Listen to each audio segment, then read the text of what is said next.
Audio Jungle.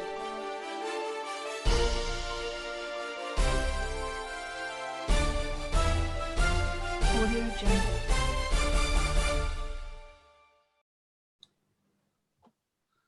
जी बिस्मिल्लाहिर्रहमानिर्रहीम। नाज़रीन अस्सलाम वालेकुम रहमतुल्लाह। उम्मीद है कि आप सब खैरियत से होंगे। नाज़रीन, आज हम बात करेंगे दुनिया में फैले हुए मुख्तलिफ समाजों के ऊपर कि समाज क्या है और ये किस तरह जन्म लेते हैं। इनके अंदर कौन सी ऐसी वजूहात आती हैं कि ये एक दूसरे से अपने आप को डिफ्रेंशिएट कर लेते हैं। इनके अंदर मुख्तलिफ किस्म के तज़ाद क्यों पाए जाते हैं। इसका जो बैकग्राउंड है वो बरसगीर पाक हिंद और यूरोप का आपस में मुआवजना करने का एक कह लें कि एक छोटी सी काविश है। उसमें हम देखेंगे कि क्या वजूहात हैं कि माशरे किस तरह जन्म लेते हैं और फिर उनकी तनज़्ज़ुली और उनका अरूज कैसे तक़वियत पड़ता है दोनों सूरतों में। हमारे साथ शामिल गुफ्तगू हैं अली सजाद लंदन से और जफर अहमद साहब कनाडा से। जी अस्सलाम वालेकुम आप दोनों को। अच्छा जी जफर साहब, मैं आपकी तरफ आता हूँ। पहला सवाल ये है कि पहले तो बताया जाए कि ये समाज बेसिकली क्या है, इसकी कोई डेफिनेशन होनी चाहिए पहले तो। जी सर, जरूर। तो इन समाज से मुराद है इंसानों का आपस में मिलजुल के एक जगह के ऊपर रहना, एक पॉपुलेशन का एक सर्टन थ्रेशहोल्ड से ज्यादा इंक्रीज करना। मैं अभी रिसेंटली एक किताब पढ़ रहा था, Guns Germs and Steel, Jared Diamond की किताब है। उसके अंदर वो ट्राइब या उसकी या समाज की तशरीह वो यूं करता है कि चंद हजार लोगों का इकट्ठे रहना, इस चीज को वो कहता है। और इसकी इब्तदा जो है वो तीन जगहों पे हुई है इंसानी तारीख में। मिस्र में, मेसोपोटामिया में, दजला और फरात की तहजीब, दरिया नील की तहजीब और येलो रिवर चाइना की तहजीब, जहाँ पे इंसान जो था वो पहले चरवाहा था। वो टोटली डिपेंडेंट था कि कुदरत की तरफ से जो फल उग रहे हैं या खुराक मुयसर है वो उसके ऊपर डिपेंडेंट था और वो मुसलसल चलता जाता था खुराक के पीछे। तो जब इंसान ने खेती बाड़ी शुरू की है आज से 3000 साल कबले मसीह में, तो समाज की बुनियाद पड़ी है कि एक ही बजाय इसके कि इंसान फिरता रहे मुख्तलिफ लंबे इलाके पे वो खुराक खुद उगाने लगा। खुराक को खुद उगाना समाज की तश्कील का पहला कदम था, जिसके नतीजे में इतने लोग आपस में मिलकर 3000 साल पहले ये काम शुरू हुआ है कि उससे बहुत पहले? 3000 साल कबले मसीह में, मतलब जो हमारे पास तारीख मिलती है। खेती बाड़ी का काम यकीनन उससे पहले शुरू हो, उस 3000 साल पहले से पीछे एक ट्रांजिशन है। यानी कबले मसीह की बात की आपने, यानी टोटल हो गए तकरीबन 5000 साल। 5000 साल पहले, जी बिल्कुल, 3000 साल कबले मसीह। तो उसके बाद लोगों ने आपस में मिलजुल के रहना शुरू किया जब खुराक एक जगह पर मुयसर हो गई। और आपस में मिलजुल के रहने के बाद जो जरूरी कवानीन, जिन्होंने पहले इखलाकियात की शक्ल में आए, फिर वो वैल्यूज बने, टैबूज, और फिर बकायदा रियासती कवानीन की शक्ल उन्होंने इख्तियार की। तो ये एक क्विक डेफिनेशन है कि एक समाज की और समाज में बनने वाली मुख्तलिफ माशी इक़्तिदार की। जी बिल्कुल। अच्छा सजाद भाई, ये समाज की तारीफ आपने सुनी, ये समाज क्या जो रूल्स और रेगुलेशन होते हैं, फिर जैसे मजहब हो गया, मजहब भी तो एक ज़ाब्ता हयात ही है, क्या ये समाज से ही जन्म लेती है ये चीज? बिल्कुल ठीक कहा मुजफ्फर साहब ने। इन्होंने जैसे बात की है मुख्तलिफ तहजीबों की, तो बाबल की तहजीब इस मामले में बड़ी फर्टाइल रही है, राइट। दजला और फरात की और बात, बाबल नॉर्थ बाबल की जो सिविलाइजेशन है, वहां पे एक बादशाह गुजरा है उसका नाम था हम्मुराबी, ठीक है, उसका अचानक ज़हन में आ गया। हम्मुराबी जो था वो आज से तकरीबन 1700 साल कबले मसीह उसका पीरियड है, ठीक है। सही। और उस आदमी ने सबसे पहले रिटन कॉन्स्टिट्यूशन जो है, कानून समाज का, जो हमारे पास मालूम तारीख है, एक तो देखें, एक तो स्क्रिप्चर्स है ना, इल्हामी किताबें हैं, एक उनका हमारे पास टेक्स्ट आ रहा है, एक है जो समाज ने और एक शौरी कोशिश के नतीजे में, समाज बनाने की जो शौरी कोशिश के नतीजे में जो हमारे पास मालूमात पहुंची हैं, वो एक और जरिया है, एक जो इल्हामी किताबें हैं वो दूसरा जरिया है। अब जब समाज बन गया तो ज़ाहिर है वहाँ पे माशरत परवान चढ़ी है, और जैसे बात हुई कि ज़राअत से मामलात शुरू हुए हैं, लेकिन ज़राअत से पहले जो इंसान की हमें तारीख मिलती है वो जब इंसान गारों में रहता था, जब वो शिकार किया करता था, ठीक है। बिल्कुल बिल्कुल। जब इंसान शिकार करता था तब उसकी सोसाइटी इतनी ज़्यादा सिविलाइज्ड नहीं थी, इतना वो इकट्ठे मिलजुल के नहीं रहते थे, छोटी छोटी टोलियों की सूरत में रहा करते थे। लेकिन जब वहां से एग्रीकल्चर सोसाइटी जो है, जो सोसाइटी है उसकी बुनियाद पड़ी है, तब लोगों ने मिलजुल कर एक समाज बनाकर रहना शुरू किया है, और इसकी बुनियाद दरियाओं के किनारों से शुरू हुई है, ठीक है।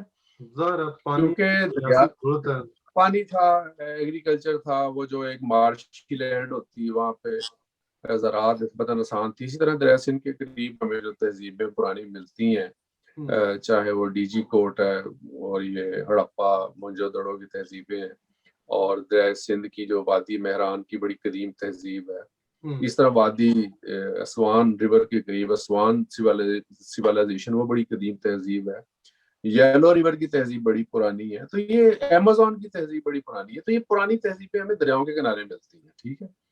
और उसकी वजह से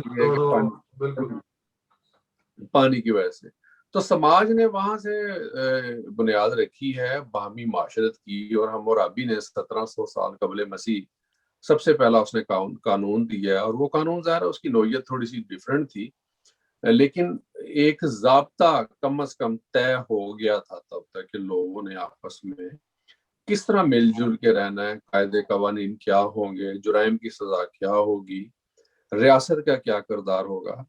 और ये जो प्रोसेस है ये तरक्की करते करते जब यूनान तक हम आते हैं, ग्रीक जो उस जमाने की रियासतें हैं, तो वहाँ हमें सबसे ज्यादा डेवलपमेंट नजर आती है फिक्र के हवाले से, ठीक है।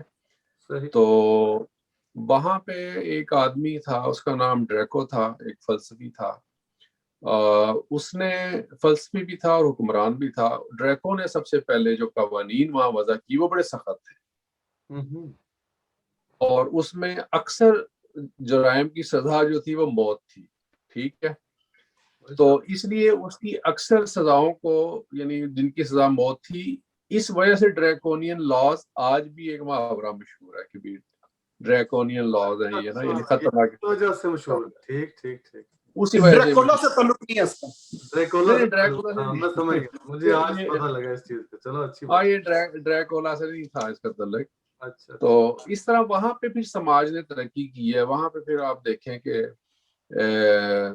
जैसे फलसफी पैदा हुए, जैसी हस्तियां पैदा हुई, और इन लोगों ने जो कवानीन दिए, फिर जैसे जैसे वहां से ये सारी फिक्र जो है वो यूरोप में आती है, और यूरोप में ये फिक्र आती है कुरून वुस्ता के ज़माने के एंड में, जब निशात सानिया हो रही है, ठीक है, जब रेनेसांस हो रहा है, उस ज़माने में यूरोप में तहरीक चल पड़ती है पोप और चर्च की उजारादारी और मजालिम के खिलाफ, क्योंकि चर्च के मजालिम और ईसाइयत की जो इजारादारी यूरोप में कायम थी, उसकी तो मिसाल तारीख में नहीं कहीं और मिलती, क्योंकि इंतहाई मजालिम और जुल्म सतम की दास्तान और फिक्र की मुकम्मल पाबंदी, लोगों पर इंतहाई जुल्म किए जाते थे।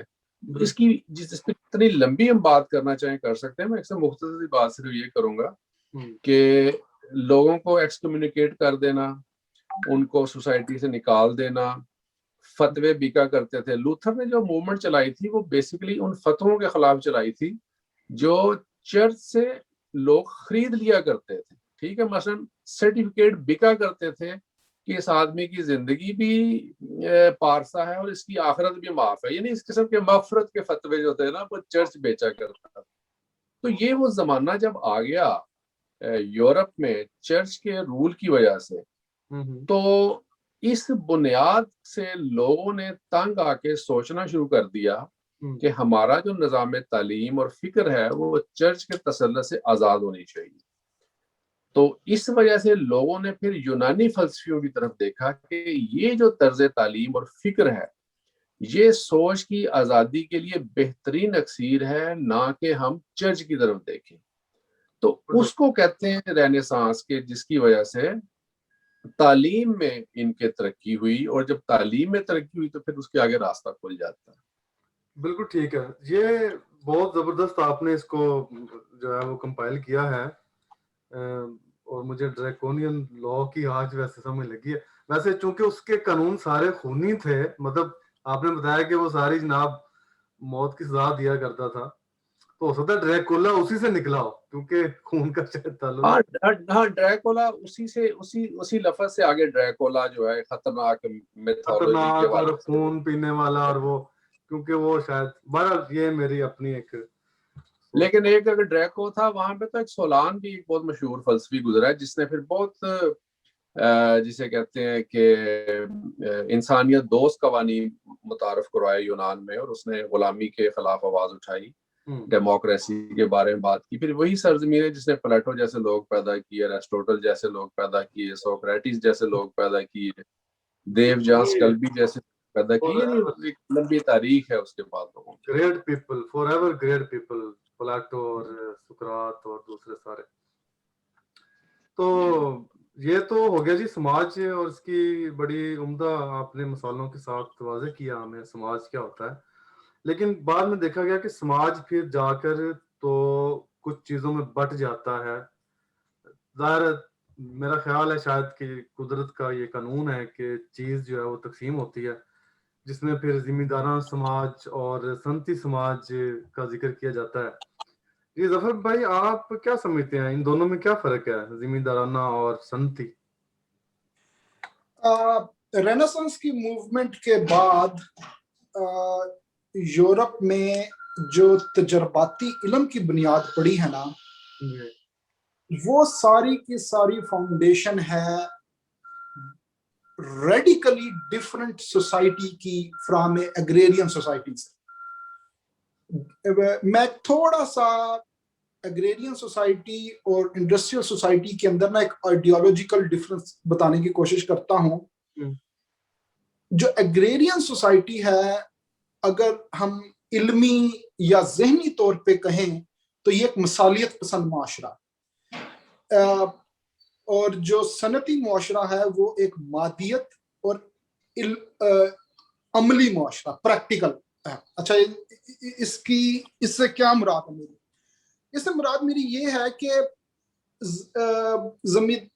जो इल्म है ना सर, जो मंतक कह लें या जो ज़हनी जुस्तजू कह लें, बिल्कुल जमींदाराना माशरे में ना वो कोई मटीरियल में कन्वर्ट नहीं होता। मिसाल के तौर पे जितनी बहसें हैं, जितने मंतकी नुक्ते हैं, हाँ। वो सारे के सारे ग्रामर, लफ्जों के मानी, उनके मतलब, उनकी तशरीहात और वहां तक महदूद रहते हैं।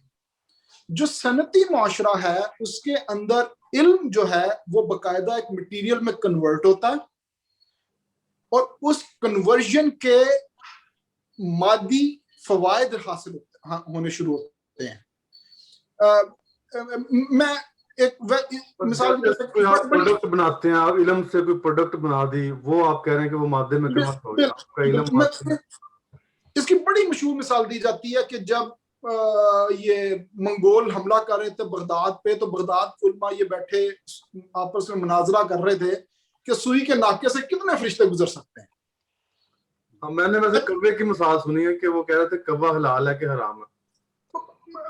मतलब ये जो सुई के नाके से में पड़े होते हैं, ये जो सुई के नाके से फरिश्तों के गुजरने की मिसाल है ना, ये इवन यूरोप में भी दी जाती है कि जब मतलब ऑटोमन्स जो थे वो एडवांस कर रहे थे, तो उस वक्त बाज शहरों के उलमा ये गुफ्तगू कर रहे थे, इसका मतलब क्या? बिल्कुल ऐसे दी देखिए वो लोग जो हैं वो जहन तो लड़ा रहे हैं, मतलब ये मतलब जहां तक इल्म और जहां तक मंतक के जहन के इस्तेमाल का ताल्लुक है वो बेहतरीन कर रहे हैं कि मतलब वो कुछ उलमा थे, वो कहते थे कि अगर फरिश्तों के पर फैले हुए हो तो 20 गुजरेंगे, अगर वो स्केल लें तो 40 गुजर जाएंगे।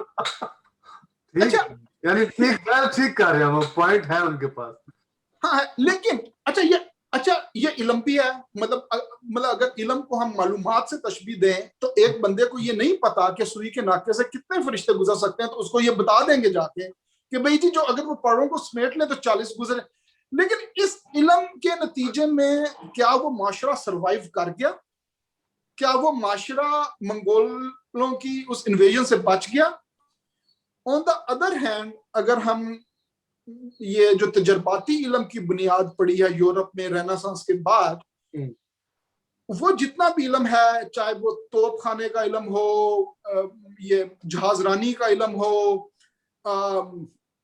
प्रिंटिंग प्रेस हो, स्टीम इंजन हो, इसके नतीजे में वो माशरा बतदरीज दूसरे माशरों पे बर्तरी हासिल करता चला गया।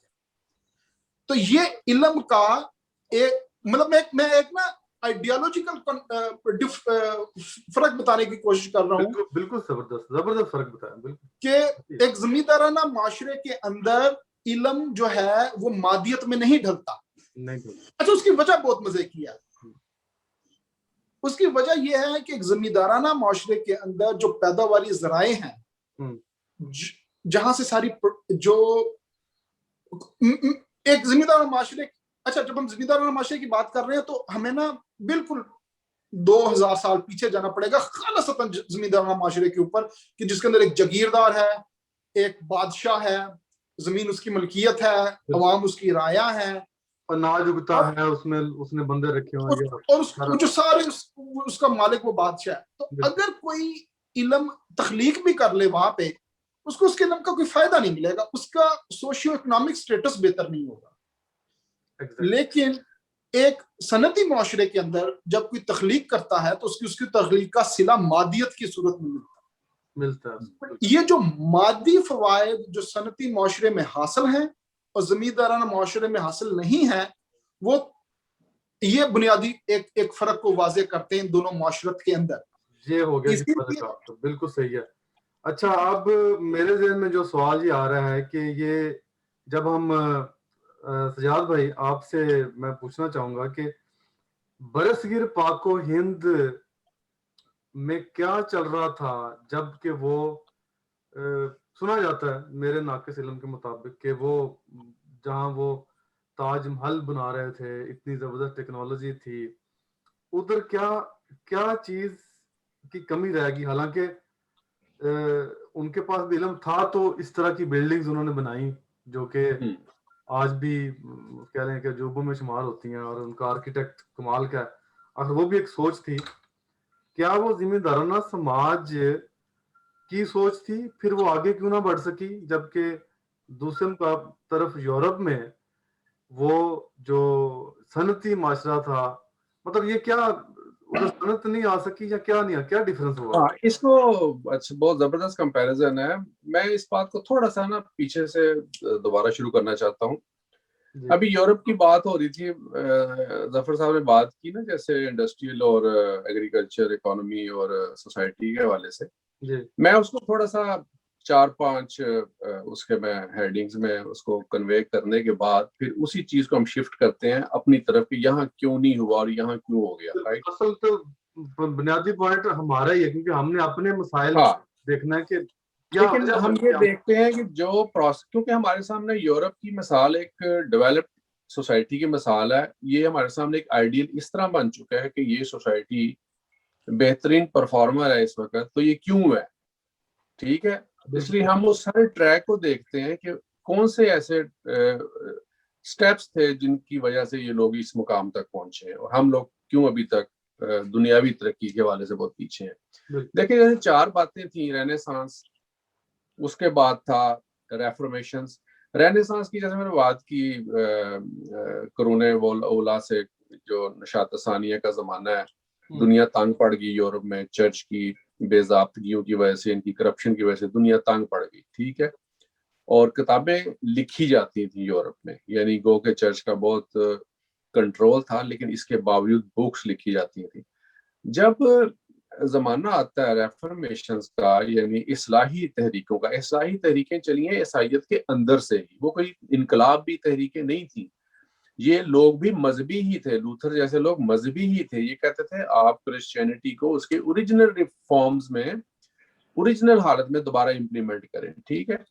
अच्छा, अब उसके नतीजे में क्या होता है? उसके नतीजे में चर्च का जोर टूटता है, कैथोलिक और प्रोटेस्टेंट दो बड़े ग्रुप सामने आ जाते हैं, ठीक है। अच्छा, कैथोलिक प्रोटेस्टेंट दो बहुत बड़े ग्रुप सामने आए थे, एक रिफ्ट आ जाती है क्रिश्चियनिटी के अंदर। यस, उसके नतीजे में आगे से आ जाती है फिर रोशन ख्याली। अच्छा, रोशन ख्याली में यूनानी फलसफा आ जाता है, इधर यूरोप के फलसफी आ जाते हैं। एक जमाना है कुरूने वुस्ता का, जब ब्रोनो जैसे लोगों को जला दिया जाता है, गलीलियो जैसे लोगों को कैद कर दिया जाता है। बिल्कुल। फिर जमाना आ जाता है आपका रोशन ख्याली का, इनलाइटमेंट का, जब फ्रांस जैसे मुल्क में रूसो जैसे फलसफी, वॉल्टियर जैसे लोग पैदा होते हैं। अब देखें, जब ये लोग पैदा होते हैं और ये लोग खड़े होकर बबांगे दोहल ऐलान करते हैं कि जो बादशाहत है या जो चर्च है ये इंसानियत की तजलील। अब देखा रोसो ने कितनी प्यारी बात की थी कि इक़्तिदार आला जो है वो बादशाह का नहीं है, वो अवाम का है, एग्जैक्टली, डेमोक्रेसी की बात की, ठीक है। ये किस सन अच्छा, की बात है सर? ये बात है इसकी, रोसो की बात कर रहा हूँ मैं ना। कोई आप 1700 सदी है या 1600? 17 समथिंग की बात। अच्छा, अब ये रोसो जब ये बात कर रहा है 1700 कुछ में, ठीक है, हमारे यहाँ 1947 में 48 में ये बात किसी को समझ नहीं आ रही, ठीक है। बिल्कुल, यानी हम आज भी सोवरेनिटी मौलवी को दे रहे हैं, ठीक है। तो ये जो फिक्र है, अच्छा, जब रोशन ख्याली आ जाती है फिर साथ ही डेवलपमेंट और सनती इनकलाब का जमाना शुरू हो जाता है। अच्छा, सनती इनकलाब जब आता है तो उसके बाद स्पेशलाइजेशन का दौर शुरू हो जाता है। आपको ब्रेन की जरूरत है, ब्रेन के लिए यूनिवर्सिटियां बनती हैं, ब्रेन के लिए टेक्निकल अदारे बनते हैं, ब्रेन के लिए प्रोफेशनलिज्म सामने आ जाता है, कंपटीशन बन जाता है, आपको स्किल्ड लोग चाहिए होते हैं। आप सोसाइटी को आजाद कर देते हैं कि वो अपने टैलेंट और अपनी नेचुरल स्किल की बुनियाद पे फ्लरिश करती है। अब होता क्या है, यहाँ पे भी एग्रीकल्चर इकोनॉमी मौजूद थी। यहाँ की एग्रीकल्चर इकोनॉमी में और बड़े सगीर की ज़राअत में बड़ा फर्क था। बड़े सगीर का जागीरदार जो था वो टेम्परेरी हुआ करता था, क्योंकि जागीरें और जमीनें सारी मलकियत हुआ करती थी बादशाह की या सलातीन की। वो टेम्परेरीली लोगों को अलॉट किया करते थे, खानदानों को अलॉट किया करते थे इन रिवॉर्ड ऑफ देयर लॉयल्टीज, ठीक है। जिसकी वजह से बरसगीर का जो जागीरदार था वो बादशाह का लॉयल हुआ करता था। यूरोप में जागीरदार इंडिपेंडेंट हुआ करते थे और वो मालक होते थे जमीनों के, और वो वक्तन फवक्तन बादशाह की अथॉरिटी को चैलेंज किया करते थे।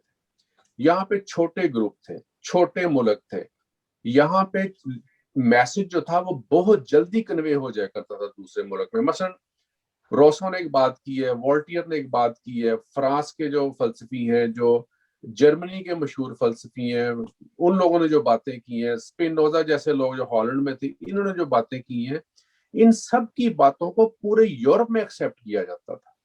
वहां पे तखसीस नहीं की जाती थी कि ये बात किस कौम के किस आदमी ने की तो क्यों की। वहां सोच ये थी कि सही बात क्या है और मेरिट पे कौन बात कर रहा है। जबकि बर्रे सगीर में ये कल्चर नहीं था। हमें तो वहां पे किसी फलसफी का भी नाम नहीं याद, स्वाय दो चार पुराने लोगों के, ठीक है। कोई ऐसी फिक्र हमें नहीं याद वहां पे कि जिसने अवाम के लिए कोई मैसेज छोड़ा हो। हमें याद है वहां के सलातीन याद हैं, वहां के बादशाह याद हैं, उनके तामीर करदा मकबरे याद हैं, मोहब्बत की निशानियां महल याद हैं, या अपने लिए उन्होंने हिरनों के लिए कोई मीनार बना दिए या कोई ख्वाब गाहें बना दी या शिकार गाहें बना दी, वही कुछ याद है। मुझे मेरे नॉलेज में नहीं है कोई ऐसी यूनिवर्सिटी जो मुगल एम्पायर ने या सलातीन ने बनाई हो, स्वाय पुरानी गंधारा के ज़माने की या अशोका के ज़माने की जो टेक्सला सिविलाइजेशन की जो मामलात हैं या यूनिवर्सिटियां, उसके अलावा तो कोई ऐसी दरसगाह में नजर नहीं आती जो इन लोगों ने बनाई हो। तो उसकी वजह सिर्फ ये है कि ये जो हमारे यहाँ अंपायर थी, ये इनका विजन नहीं था इस किस्म का। अकबर जैसा आदमी, यानी अकबर आजम जिसे बड़ा मशहूर वो बादशाह था, और उसकी एक बहुत बड़ी खूबी या उसका जो कारनामा ये था कि उसने एक बहुत बड़े सोसाइटी के ऊपर रूल किया और बड़ी कामयाबी से सेकुलर सोसाइटी को उसने रूल किया और सक्सेसफुल हुक्मरान था। उस जैसा आदमी जब समुंदर की तरफ गया जिंदगी में पहली दफा, तो बहरी जहाज देख के परेशान हो गया कि ये क्या चीज है। ठीक है, यानी ये लोग बिल्कुल ना आशना थे कि इस समुंदर की ऊपर भी कोई दुनिया है, इसके नीचे भी कोई दुनिया है, इसके पार भी कोई दुनिया है। ठीक है, तो जब इल्म इस हद तक नहीं था और विजन इस हद तक नहीं था, ऊपर से सोसाइटी सारी गुलाम थी, सोचने समझने की आजादी नहीं थी और फिक्र को तरवीज नहीं थी और कोई दर्सगाह नहीं थी, कोई ऐसा अदारा नहीं था, किसी किस्म की कोई ऐसी सोच को पनपने का मौका नहीं मिल सकता था। तो वहां पे जाहिर है फिक्र इंसान की जो है वो फिर वो एक प्रेशराइज होके या वो स्टेगनेंट या जमूत का शिकार हो जाती है, उसमें फिर आगे बढ़ने की इस्तात खत्म हो जाती है। और यही कुछ बरसीर के माशरे के साथ हुआ है। बिल्कुल ऐसी बात है। और अच्छा जफर साहब, ये आप बताएं कि या आपका क्या ख्याल है कि जिम्मेदाराना समाज में और सनती समाज में ये मजहब कहाँ से निकल आता है फिर? मतलब ये कैसे जन्म लिया जाता है, या इसको जी जरूर, मैं ये जवाब देता हूँ। मैं सिर्फ एक बात कह दूं कि ये जो हम एक मुकाबला कर रहे हैं मुख्तलिफ अकदार का सनती निज़ाम में और ज़मींदाराना निज़ाम में, इसका मुकाबला ये होता है कि कौन इससे बेहतर है। हम कतन ये मकसद नहीं है कि जी इंसानी तहजीब अपने अरूज पे ये पहुंच, मतलब ये पहुंच गई है, अब ये मतलब दैट्स द पॉइंट। सनती माशरत की जो वैल्यूज हैं, बस ये नहीं, एक कदम आगे की बात है कि निस्बतन इस माशरे की ये इक़दार दूसरे माशरे की निस्बत 1 दर्जा 2 दर्जे या कई दर्जे बेहतर है। बिल्कुल। और बेहतर का जो फैसला है वो मतलब अवामुल नास और जो अरबा लोग इस दुनिया में बस रहे हैं, वो जिस तरफ मूव कर रहे हैं, इसका मतलब है कि वो जिस वैल्यूज को अपनाने की कोशिश कर रहे हैं या जिस तरफ वो जाने की कोशिश कर रहे हैं वो बेहतर है। यानी बिल्कुल सही, मतलब मिसाल के तौर पे अगर अमेरिका का बॉर्डर खोलें, पाकिस्तान का बॉर्डर खोलें, तो लोग जिस तरफ मूव करेंगे ना वो सोसाइटी बेहतर होगी। मतलब ये तो कहने का मकसद ये है कि एक दर्जा बेहतर कौन है और बेहतरी का पैमाना क्या है, ये मतलब ये चीज सर। मजहब जो है ना सर, मैं उसको जमींदाराना इकदार की एक रिफ्लेक्शन समझता हूँ कि मजहब की जो जिन चीजों को हम मजहबी वैल्यूज कहते हैं, वजह क्या है? वजह बताएं कि क्यों? वजह जो है वो, अच्छा वजह के लिए थोड़ी सा ना हिस्ट्री में जाना पड़ेगा। जब इंसानों के ग्रोह ने आपस में रहना शुरू किया, तो बुनियादी तौर पे जो इंसान ने जिस सवाल का जवाब तलाश करने की कोशिश की, या जो कि ये पहाड़ क्या है, ये दरिया क्या चीज है, ये मतलब मैं क्या हूं, ये रात को जो सितारे निकलते हैं ये क्या चीज है, तो उसके जहन ने इन सारी चीजों को तशबीह दी जानदारों से कि ये जिंदा अजसाम, सूरज एक जिंदा देवता है, चांद एक जिंदा एक कोई जिंदा चीज है। और बिल्कुल उसी तरह उसने हायरार्की मुरत्तब की तमाम अशिया की, कि पहाड़ों का एक देवता, एक समंदरों का देवता, एक दरियाओं का, एक जमीन का देवता, एक खेत। ये क्या था? ये इंसान की जुस्तजू थी उन सवालात का जवाब तलाश करने में कि आखिर ये चीजें कैसे होती हैं, आखिर ये जो सूरज घूमता है, ये जो तारे घूमते हैं, ये इन सवालों का जवाब तलाश करने के लिए उसने इन सारी चीजों को जिंदा अजसाम से तशबीह दी, जिनको हम देवी या देवता कहते हैं। फिर उन देवी देवताओं की पूरी एक हायरार्की डेवलप होना शुरू हुई। अच्छा, फिर उन देवी देवताओं का बिल्कुल वैसा ही निजाम मुरत्तब पाने लगा जैसा जिस सोसाइटी में इंसान खुद जिंदा था, कि जैसा बेबीलोनियन में या दरिया नील की वादी में इंसान ये देखता था कि कुछ आम लोग हैं, कुछ खास लोग हैं और एक बादशाह। इसी तरह उसने कहा कि अच्छा एक ज़ुइस है, ज़ुइस के बेटे हैं, वो ज़ुइस जो है वो सब मतलब वो सब पे हुक्मरानी करता है, और मतलब यानी तो एक ज़हन ने फिर तख्लीक करनी शुरू की, तख्लीक करनी शुरू की। तो जिस खुदा या जिस जब हम आज के जमाने में जब खुदा का लफ्ज इस्तेमाल करते हैं, इसका जो अव्वलीन तस्वुर है वो हजरत इब्राहिम अलैहिस्सलाम ने दिया। उन्होंने सारे देवी देवताओं को एक इनविजिबल गॉड का कॉन्सेप्ट लेके आया कि जी बस एक खुदा है और वो नजर नहीं आ रहा, वो सब चीजों पे वो इसका तो उन्होंने कुरान करीम में भी बयान किया गया ना कि जब इब्राहिम ने सूरज को देखा, जी जी उन्होंने कहा कि ये खुदा है। जब वो ग्रुप हो गया तो उन्होंने कहा नहीं ये नहीं हो सकता। फिर चांद देखिए उन्होंने ये हाँ बिल्कुल, ये इंसानी, ये उस बंदे की अकल है ना कि वो कह रहा है कि अगर ये खुदा है तो यहीं से पैदावार है। हाँ जी, तो फिर उसने कहा कि नहीं, there must be something else, मतलब किसी और को फिर खुदा होना चाहिए। चांद को कहा गया, वो भी ग्रुप हो सकता है। एग्जैक्टली।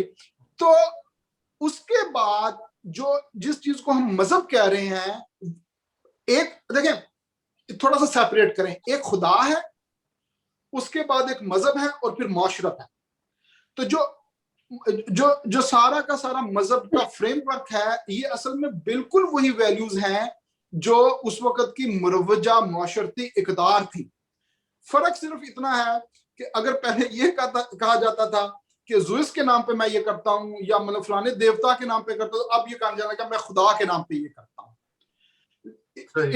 जो अहदनामा कदीम है, जो 10 कमांडमेंट्स हैं, वो हैरत अंगेज तौर पे मुतशाबे हैं हम्मुरब्बी के कवानीन से। मतलब आंख के बदले आंख और हाथ के बदले हाथ का जो कानून है, ये बिल्कुल हम्मुरब्बी के कवानीन से लिया गया है। तो जो मजहब का एवोल्यूशन है, जो मजहबी इर्तका है, वो असल में जमींदाराना माशरत की इर्तका की एक मैनिफेस्टेशन है, वही चीज है असल क्या। इसमें मैं एक छोटी चीज जरा वजाहत के लिए, एग्रीकल्चर जो है वो नेचर के करीब है, और जब एक किसान ज़राई शोबे से मुंसलिक होता है तो वो फितरत के करीब हो जाता है।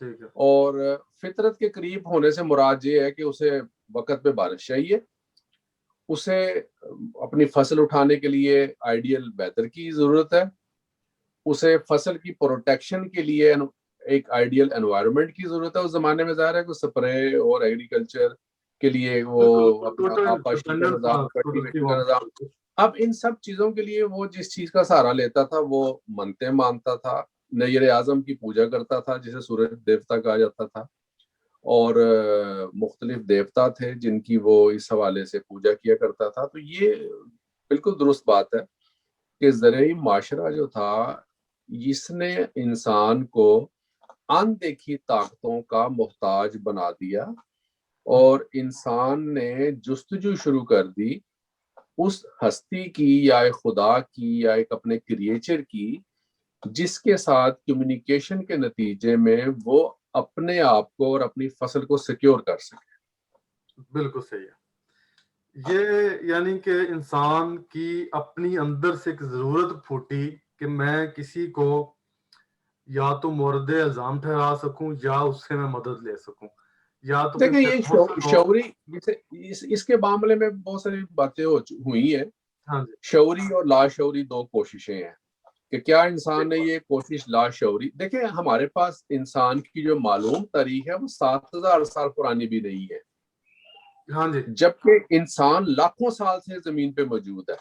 बिल्कुल, कहते हैं 25 साल पुरानी तारीख मौजूद है, यानी 25 लाख साल से तो इंसान के आसार मिलते हैं, और 1,80,000 साल से लेके 1 लाख साल तक का पीरियड है जब इंसान ने कम्युनिकेट करना सीखा है, बोलना सीखा है। ठीक है, यानी ये जो जुबान है, लैंग्वेज है, ये एक एक्वायर्ड नॉलेज है जो हमने 80,000 years अगो हमने हासिल की है, एक्वायर्ड नॉलेज है। बिल्कुल सही है। ठीक है दोस्तों, टाइम इज रनिंग आउट। मैं सिर्फ ये बता दूं नाज़रीन को कि अभी तक जो हमने डिस्कस किया है, क्योंकि ये बहुत ही वसी और रीज टॉपिक है, इसमें दो चीजें सामने आई हैं। एक समाज की तारीफ आपको पता लगी, और उसके बाद जमींदाराना समाज और सनती समाज, उन दोनों के मुहर्रिकात फिर क्या थे।